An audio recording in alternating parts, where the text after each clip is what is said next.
You're tuned into The Air We Breathe, a conversation on how we can fight climate change and sustain a cleaner environment with Bennie Lee Williams and Lori Collins right here on Watch LOTUS X.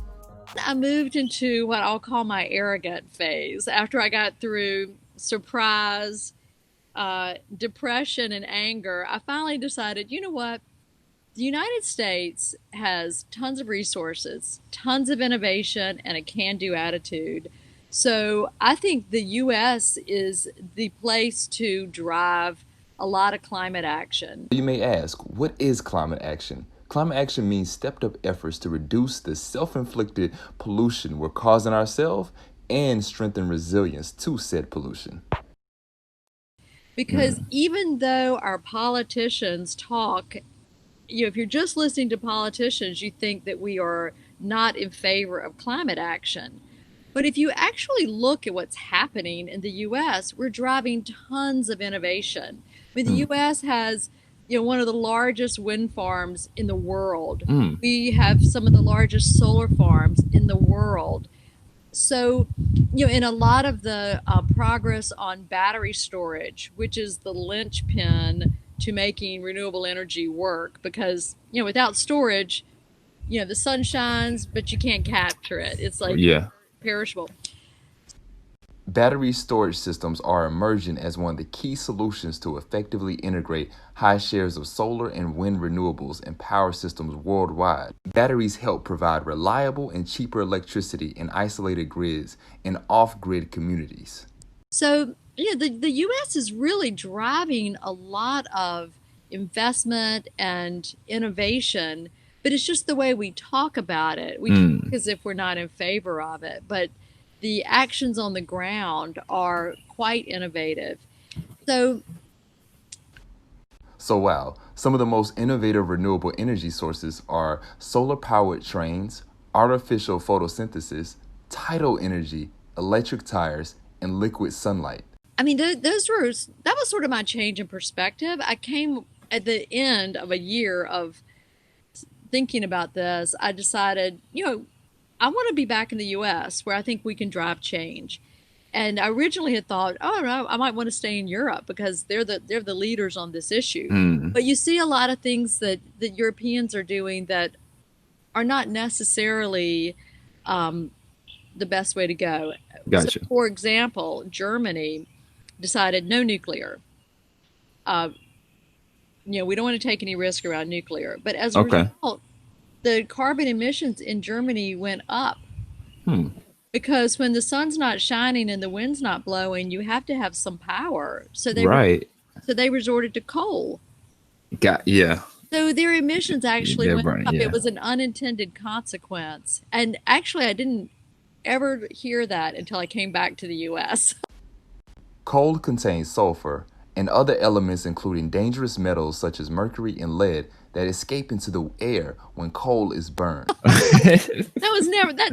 It wasn't in the course. Discussed in my classes in Scotland. No. And I'm not criticizing Germany necessarily. No, but it's just it's sort of an interesting insight that that there's a lot of good thinking in the U.S. around energy policy. The Energy Policy Act, which was signed into law in 1992, came into effect on October 24th, 1997. This law for the first time mandates energy efficiency standards for all general-purpose motors from 1 to 200 horsepower, which are manufactured for sale in the United States. At all levels. Right. And so it's not like some other country has all the answers. We have more answers than we give ourselves credit for. And see, that's the part I think needs to be. And so that's when I step in. As far as the marketing, that's the parts that need to be explained. That's the parts that need to be displayed more about what you said about the wind farms and the solar, like that promotion. So that goes to the international relations and the marketing, because if this information is promoted, if this information is highlighted in ways, and depending on what industry you're in, it's always, I guess, important to highlight what you're doing to the community around you. Right. And that international is to the world around us. And so going back to the question, whatever we do is we kind of want to make sure we're highlighting that we're including the world, because people really don't care if you're not including if we don't feel involved. Right. Well, the other issue, no, I'm just staying focused on climate for right now, but Right. there's a lot of angst around whether or not the U.S. is in the Paris Agreement. And The Paris Agreement aims to strengthen countries' ability to deal with the impacts of climate change and supports them in their effort. It also has a global framework to avoid dangerous climate change by limiting global warming to well below 2 degrees Celsius. there's a lot of concern, oh, we should get back in the Paris Agreement. And sometimes I feel like I haven't done this yet, but I've always wanted to write a blog post that says, we don't need Paris. Okay.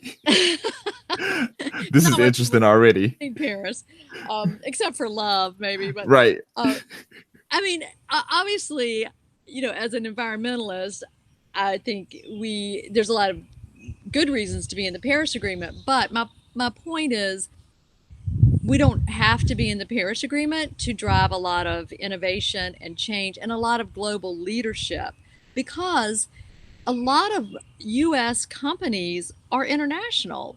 I mean, if you look at, Procter & Gamble or Unilever, or, there's tons of U.S. companies that are international. Train Technologies, which is based in Davidson, North Carolina, right in our backyard. They're very international, and their focus is on sustainability. They make the air conditioning units, the Train air conditioning units. So they have they're in a great position to make more efficient air conditioning units, because if you believe that the world is going to get hotter, there's going to be more air conditioning running longer. So if they're in a position to make them more efficient, they have a big role to play in keeping carbon emissions low. And they are very global company. So anyway, I guess I'm maybe getting off on a tangent, but my point is that the companies in the U.S. are not just thinking in terms of the American footprint. They're very global, and with or without the Paris Agreement, these U.S. companies, there's people all over the world that are representing the U.S., that are representing U.S. mindset, U.S. attitudes, and they're very proactive on addressing climate change. So whether you want to call them climate activists, whether you want to say they're in the Paris Agreement, whether you want to say they're Republicans or Democrats, it really doesn't matter. They're driving a lot of innovation that's addressing the issue. So I'll take it. Do you feel the narrative gets lost within politics? Is that? It's too loud. Yeah, okay. It's too loud. Okay. And because that's what it sounds like when I'm listening to you. It seems like the whole narrative basically gets lost in politics. Right, because all people hear is we withdrew from the Paris Agreement. Right. And I'm not saying that we shouldn't get back in it, but I'm just saying it doesn't dampen our leadership as much as we might perceive. There's a lot of leadership coming from U.S. companies in particular. A few of the companies leading renewable energy in the U.S. are NextEra Energy, the world's largest producer of wind and solar energy; Tesla, electric car company, but more than that; and First Solar, focused on thin film solar. Now, there's also tons of leadership coming from local governments. There's tons of cities just in North Carolina that are setting carbon emissions goals. Charlotte, right in our backyard, has a carbon emissions goal. So tons of cities, tons of states, but they don't have as much influence on the global arena, but the companies definitely do. And I don't think that message is out there in the environmental world and in the business world, but for the average consumer, they don't realize how many positive things are happening, and in a lot of different ways. So positive things around product innovation, like what Train is doing with air conditioning units. Anyway, there's a lot of positive. And with that, it sounds, going back to your original statement of how the capitalists, it sounds like the businesses basically run the country, and the commerce obviously runs the country. So if that is the case, how do you see that? How do you see, what direction do you see that going in if commerce and business corporates are basically running the country, essentially having that because you're saying they're doing these things right here. However, it gets lost within the politics, Right. but people Well, listen to the politics and not the companies. yeah, there are places, and I may be getting a little too technical, but there are places where federal policy is super helpful. Okay. So I'll give two examples. Okay. One is in the auto industry. So under the prior administration, we had set a much higher fuel efficiency standard. It's called a CAFE standard, but it's First enacted by Congress in 1975, the purpose of CAF, Corporate Average Fuel Economy, is to reduce energy consumption by increasing the fuel economy of cars and light trucks.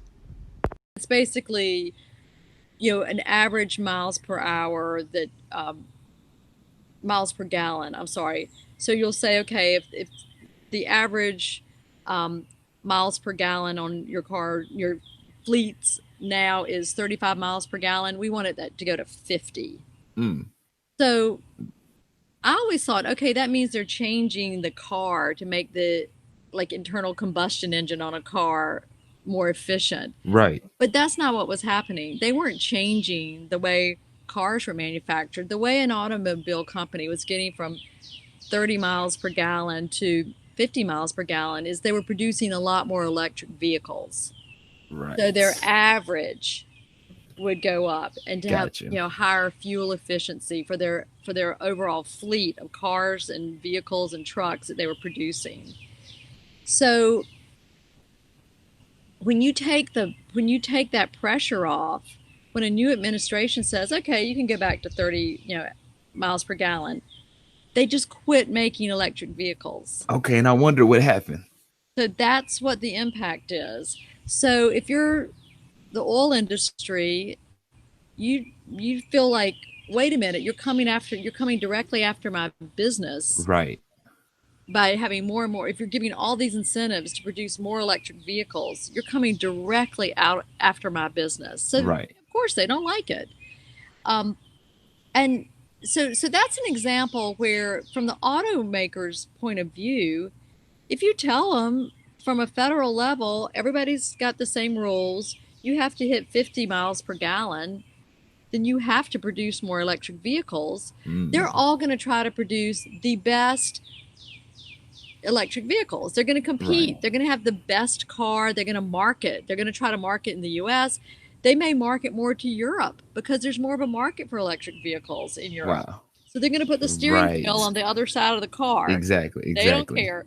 But they'll say, okay, the only way I can hit my federal U.S. mandate is to produce more cars. I might have to sell them in Europe, but that's how I'm going to hit it.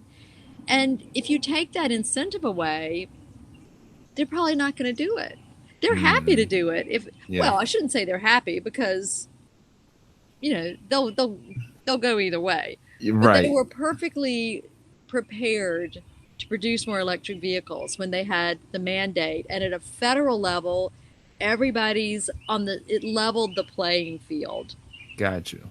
That makes sense. That's one of the important things about a federal mandate. It levels the competitive playing field. All the automakers have the same rules. Right. And they'll play by the rules. Right. You take it away, they can't really afford to do it. It makes them less competitive if they're doing it. So that's one example where I think federal policy is helpful. That makes me think of same thing in sports, when you have a cap, salary cap for the teams. If that way you can't just get all the best players. You have to abide by a salary cap to pay certain. Right. They all play by the same rules, and it works fine. Right. Another example is the Clean Coal Plan. Okay. So the Clean Coal Plan set federal standards for all the utilities. And they were working towards those. And, if a utility, especially if they're an investor-owned utility, like a Duke Energy, it's, publicly traded. Right. They can't just go off and do a lot of things for the environment without explaining to their shareholders. They need some, what I'll call, air cover to their shareholders. So, a federal mandate lets them look at their shareholders and say, well, we did this as profitably as we could and most efficiently as we could, but we had to take these actions, but by law. Right. But then they can go do them. But if there's no federal requirement, how do they explain to their shareholders why they're spending money on these things? And then if there's no federal requirement, they end up with a patchwork of requirements at the state level. So North Carolina requires one thing, Florida requires something And else. it's a big mess. Yeah. It's much less efficient for Right. the utility to have to adhere to all these different state requirements versus just a standard federal requirement. So that's another example of where federal policy comes in handy. You're tuned into The Air We Breathe, a conversation on how we can fight climate change and sustain a cleaner environment with Bennie Lee Williams and Lori Collins, right here on Watch LOTUS X.